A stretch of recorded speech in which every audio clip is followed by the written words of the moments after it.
Good morning children. पिछली बार मेरे बच्चों आप लोगों को महायज्ञ का पुरस्कार का मैं सारांश दिया था, पूरे डिटेल में दिया था। उस सारांश में मैंने बताया था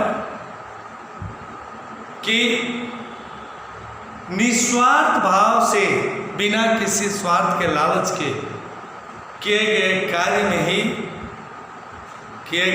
में ही सच्चाई और ईश्वर की प्रसन्नता निहित होती है।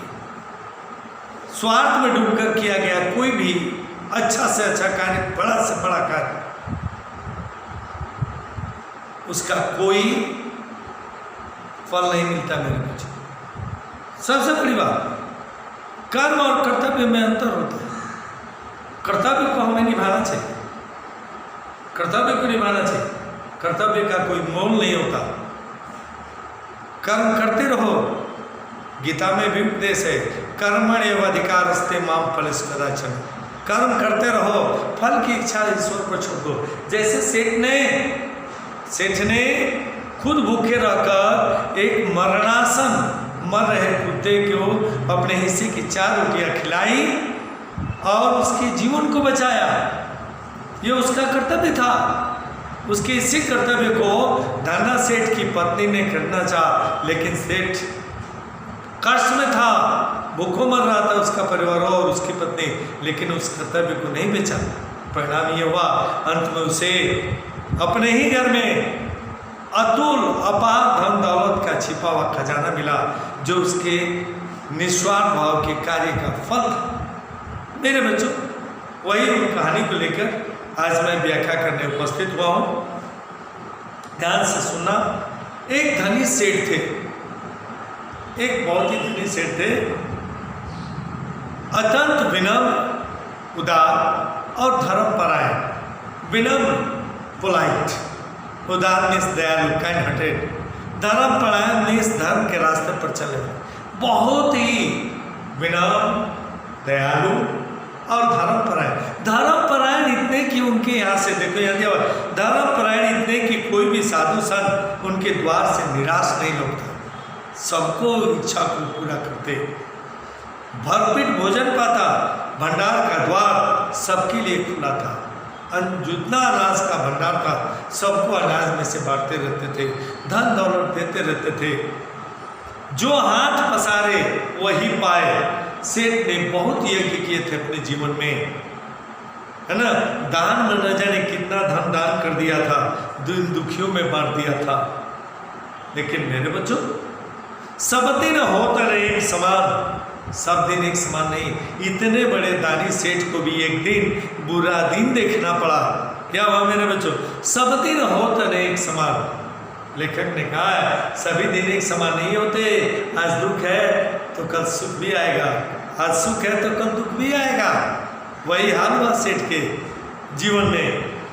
अकस्मात अलग सेठ के दिन फिरे, सेठ को गरीबी का मुंह देखना पड़ा। संगे गरीब हो गए, दान देने के लिए उनके पास कुछ भी नहीं बचा। यहाँ तक कि भूखों मरने की नौबत आ गई। सगे संबंधी जो थे सबने अपना मुंह फेर लिया। नौबत यहाँ तक आ गई कि सेठ और सेठानी भूखों मरने लगे, जिनके पास कभी धन की कमी नहीं थी। उन दिनों एक प्रथा प्रचलित थी, यज्ञ बेचने की। यज्ञ बेचने के साथ यज्ञ में कमाया हुआ पुण्य भी खरीदार को मिल जाता था। सवाब यज्ञों के फल का क्रय विक्रय हुआ करता था। छोटा बड़ा जैसा यज्ञ होता उसके अनुसार छोटा यज्ञ का छोटी कीमत, बड़ा यज्ञ का बड़ी कीमत मिल जाता था। जब बहुत तंगी हुई तो सेठानी ने सेठ से कहा, क्या कहा?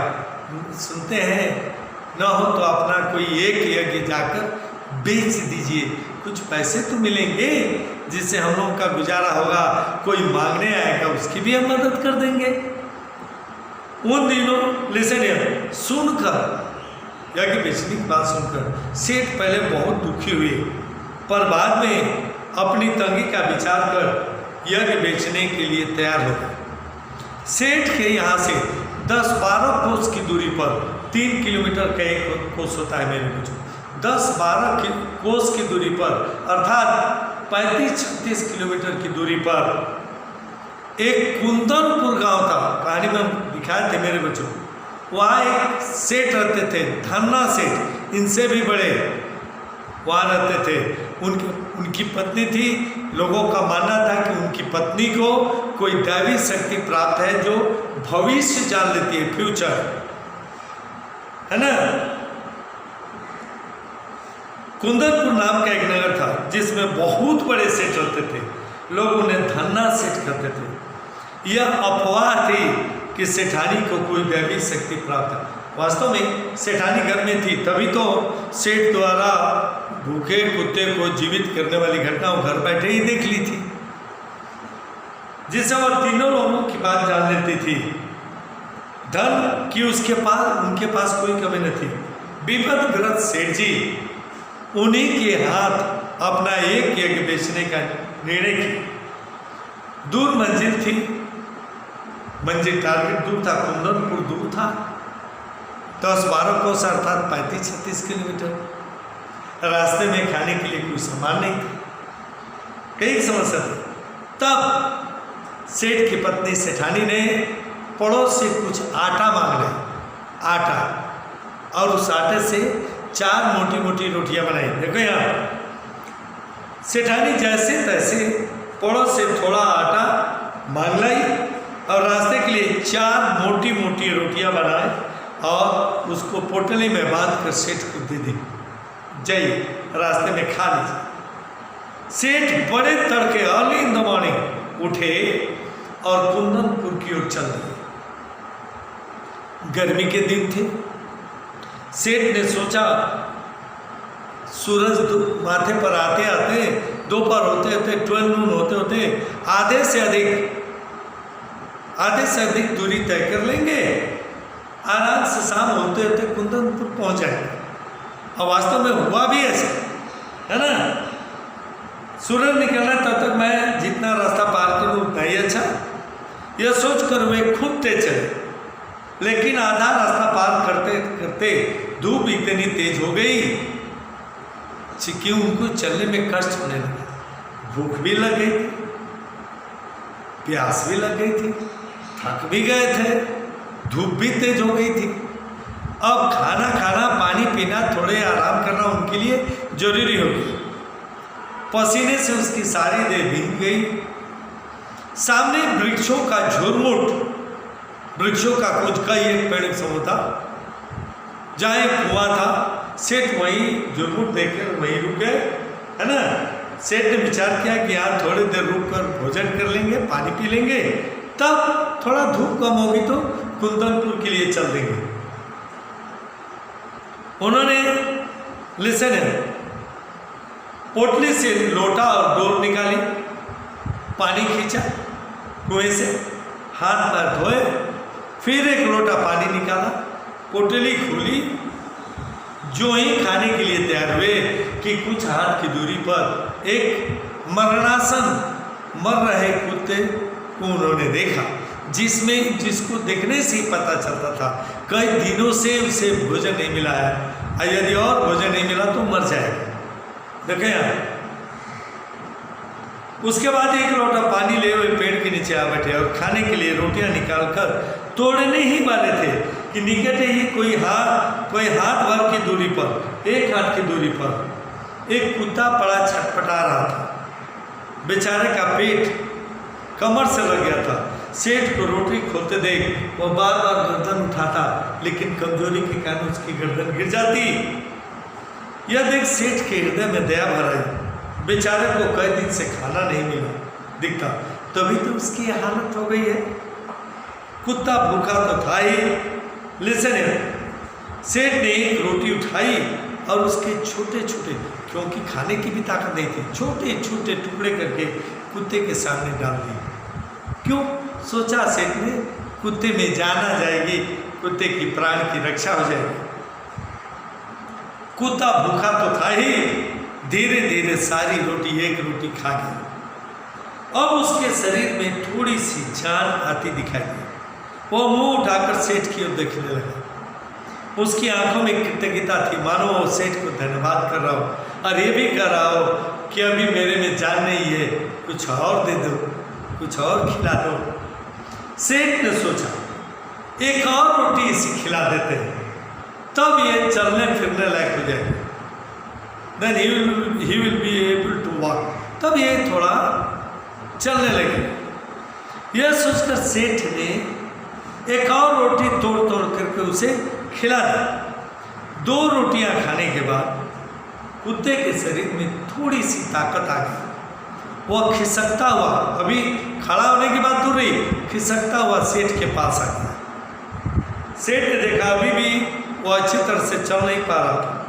आसपास कोई बस्ती भी नहीं था, गांव। यदि वहाँ छोड़कर वो चले जाते तो कुत्ता भले ही 2 रोटी खाता, वो भूख के मारे मर जाता। सेठ ने सोचा एक रोटी और इसे खिला दूं, यह अच्छी तरह चल फिर सकेगा। मेरा क्या है, मैं तो आदमी हूँ, एक रोटी खाने से भी काम चल जाएगा, है ना। जहाँ 2 रोटी इसे खिला, एक और इसे खिला दूं, एक रोटी से मेरा काम चल जाएगा और मैं कुंदनपुर पहुँच जाऊँगा। सेठ ने तीसरी रोटी भी कुत्ते को खिला दी। अब उनके पास एक रोटी बची, उसे लेकर वे स्वयं खाने ही वाले थे। अंतिम रोटी, चौथी रोटी खाने ही वाले थे। सेठ ने देखा कुत्ते की आंखें अब भी उन पर लगी हुई थी, उनकी आंखों में कर्म याचना थी। सहसा सेठ के मुंह से निकला, हाय रे बेचारा न जाने कितने दिनों से भूखा है।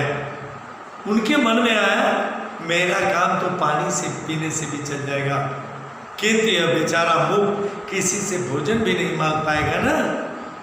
बेवस जीव एक रोटी इसे मिल जाए तो निश्चय इसमें इतनी ताकत आ जाएगी, किसी गांव तक पहुंच जाएगा। सेठ ने अधिक सोच विचार नहीं किया, उन्होंने अपनी अंतिम रोटी भी कुत्ते को खिला दी और वह 1 लोटा पानी पिए और कुंदनपुर की ओर चल दी। यह है मेरे बच्चों निस्वार्थ त्याग। इसलिए उन्होंने रोटी नहीं खिलाई कि भगवान उनको देगा, ऐसे ही कुत्ते की जान बचाने के लिए उन्होंने रोटी खिलाई। सेठ ने अधिक सोच विचार नहीं किया, वो अंतिम रोटी भी कुत्ते को खिला दी। स्वयं 1 लोटा जल पिया और थोड़ा विश्राम करने के बाद रास्ता पकड़ लिया। दिया जले शाम के समय वे कुंदनपुर पहुंच गए। सेठ हवेली पर पहुंचे। धन्ना सेठ ने उठकर उनका बहुत स्वागत किया। पूछा, कहिए सेठ जी, पहुंच गए कुंदनपुर नाना सेठ के पास। नाना सेठ ने उनका स्वागत किया, बैठाया। पूछा, बोलिए सेठ जी, क्या मैं आपकी सहायता कर सकूं? आपकी क्या सहायता करूं? सेठ ने कहा, सेठ जी मैं बहुत संकट में हूँ, आपके यहाँ मैं अपना एक यज्ञ बेचने आया हूँ, अपना एक यज्ञ। अभी धन्ना सेठ कुछ भी उत्तर देते तब तक भीतर से सेठानी निकली। सेठानी देखो यार, इतने में धन्ना सेठ की पत्नी ने आकर सेठ को प्रणाम किया और बोली सेठ जी, हम आपका यज्ञ खरीदने के लिए तैयार हैं। आप जो यज्ञ बेचने की बात कर रहे हैं वो खरीदने के लिए तैयार है, लेकिन आपको महायज्ञ बेचना पड़ेगा।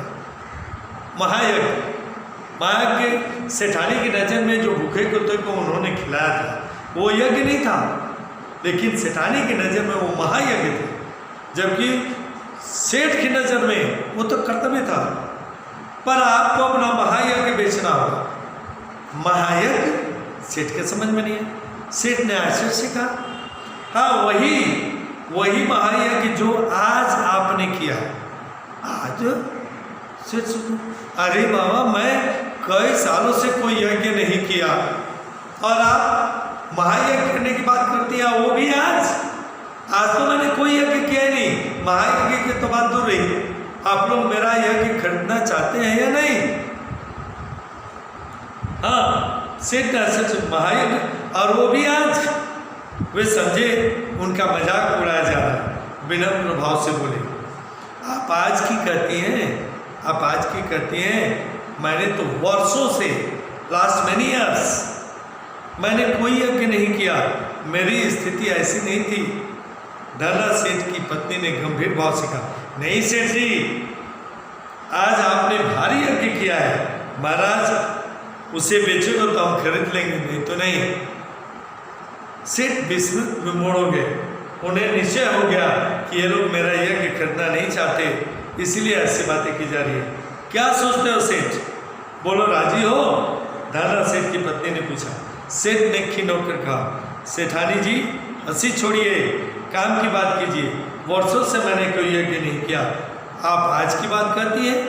सेठानी ने समझाया, आज रास्ते में आप स्वयं न खाकर अपने हिस्से की 4 रोटियां भूखे कुत्ते को खिला दी, यह महायज्ञ नहीं तो और क्या है।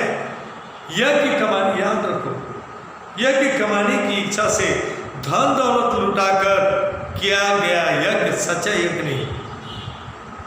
पुण्य कमाने की इच्छा से पूरा पैसा लुटाकर बड़ा यज्ञ किया गया है, वह कोई सच्चा यज्ञ नहीं है।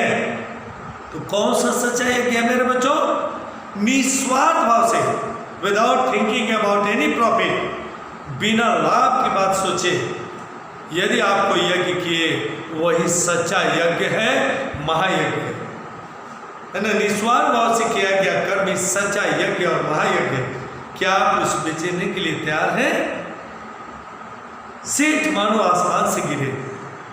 भूखे को अन्न देना सभी का कर्तव्य कर है, भूखा था, अन्न खिलाना सबका कर्तव्य, it is duty of everybody. उसमें यज्ञ जैसे क्या बात? क्या विचार है सेठ जी, आपको यज्ञ बेचना है या नहीं? सेठानी ने पूछा। सेठ ने कोई उत्तर नहीं दिया, चुपचाप उन्होंने पोटली उठाई और हवेली के बाहर निकल गए। उन्हें मानवोचित जो मानव का कर्तव्य था, वही जो कुत्ते को खिलाया था, it was a duty of human beings, वो यज्ञ नहीं था, वो मानव का कर्तव्य था, उन्होंने किया था। उसको कैसे बेच सकते थे मेरे बच्चों, कैसे बेच सकते थे? कुंदन वहाँ से निकल गए, धर्मशाला में गए, रात बिताई, बहुत सुबह धर्मशाला से निकले और अपने घर शाम होते होते पहुँच गए। कुंदनपुर की धर्मशाला के चबूतरे पर भूखे पेट जैसे रात बिताकर पांव फटे वहाँ से चलकर अगले दिन शाम को सेठ अपने घर आ पहुँचे। सेठानी बड़ी बड़ी आशाएं लेकर बैठी थी, पति पैसा लेकर आएगा। सेठ को खाली हाथ वापस आता देख आशंका से कांप उठी, बोली, क्यों धना सेठ नहीं मिले? सेठ ने आरंभ से अंत तक सारी कथा सुनाई। सुनकर सेठानी की सारी वेदना न जाने कहाँ विलीन हो गई। हृदय उल्लसित हो उठा। विपत्ति में सेठ ने धर्म नहीं छोड़ा। धन्य है मेरे पति। सेठ के चरणों की रज मस्तक पर लगाते हुए बोली, धन्य। उसने सोचा, मेरे पति कितने महान हैं, जिन्होंने कष्ट में रहते हुए भी अपना धर्म का रास्ता नहीं छोड़ा, अर्थात कुत्ते को, भूखे कुत्ते की जान बचाई थी, यह उनका कर्तव्य था, इसे बेचा नहीं। वो अपने पति पर गर्व करने लगी। रात का अंधकार फैलता जा रहा था। सेठानी उठकर दिया जलाने के लिए दालान में आई। रास्ते में किसी चीज से ठोकर लगी, गिरते गिरते बची, संभल कर आले तक पहुंची। दिया जलाकर नीचे निगाह डाली तो देखा दहलीज के सहारे एक पत्थर ऊंचा उठा हुआ था। उसके बीचों बीच एक लोहे का कुंदा लगा है। इसी कुंदे ने ठोकर लगी थी। शाम तक वो वहाँ पत्थर बिल्कुल उठा नहीं था। यह अकस्मात कैसे हो गया? सेठानी भौचौकी सी खड़ी रही। फिर सेठ को बुलाकर बोली, देखो तो यह पत्थर कैसे उठ गया है। सेठ भी अचरज में पड़ गए। दिए की टिमटिमाती लौ में उन्होंने ध्यानपूर्वक देखा तो पता चला कि कोई चीज़ का ढकना है। ढकना उठाए, नीचे ताखाना दिखाई दिया, सीढ़ियाँ नजर आई। आखिर यह माजरा क्या है? सेठ कुंदे के पकड़ कर खींचा, पत्थर उठ गया। अंदर जाने के लिए सीढ़ियाँ निकल आई। सावधानी से सेठ और सेठानी दिया हाथ में लेकर नीचे उतरे। कुछ सीढ़ियाँ उतरते ही इतना प्रकाश सामने आया, उनकी आंखें चौधिया गई। सेठ ने देखा एक विशाल बहुत बड़ा ताखाना है अंडरग्राउंड में, जिसमें चारों तरफ हीरे जवाहरात भरे पड़े हैं। देव की इस माया का रहस्य उनके समझ में नहीं आया मेरे बच्चों। दोनों निस्तब्ध खड़े थे।